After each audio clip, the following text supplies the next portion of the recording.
Hachette Audio presents Owning Up, written by George Pelecanos, read by Dion Graham.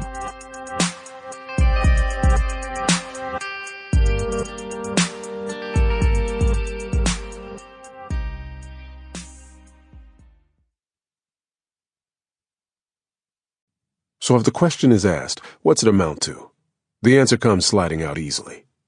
It's just a merry-go-round that stops every now and then for some to get off and others to get on, and no matter how much you pay for your ticket, no matter how many brass rings you snatch, it's only a matter of time before your place is taken by the next customer emerging from some womb to take the ride. So in the final analysis, it's merely the process of being taken for a ride, and despite all the bright colors and the hurdy-gurdy music, despite the gleeful yells as the amusement machine goes round and round, the wind-up is a hole in the ground where the night crawlers get awfully hungry when it rains. David Goodis, The Wounded and the Slain. The Amusement Machine. The first time Ira Rubin met Gerard Williams, both of them were in orange jumpsuits, sitting in the chapel of the D.C. jail. They were waiting for the non-profit guy to start the book club thing. Rubin was not much of a reader, but he had signed up for the discussion to break up the monotony of his day.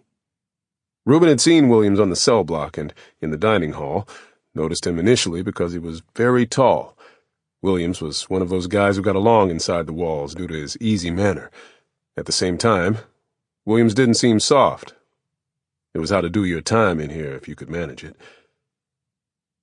As for Williams, he had first noticed Rubin because he was white.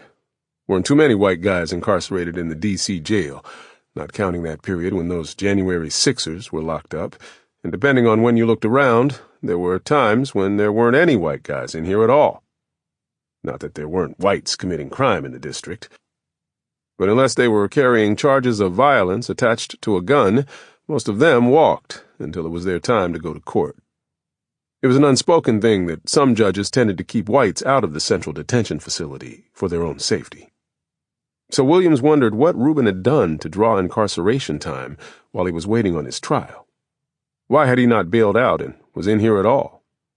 He didn't look to be a danger to anyone. While Williams was pondering, Rubin started a conversation. He was seated next to Williams in the circle of chairs the do-gooders had set up, like campfire style. They could talk, because the seminar had yet to start. Rubin leaned into Williams. Sample complete. Ready to continue?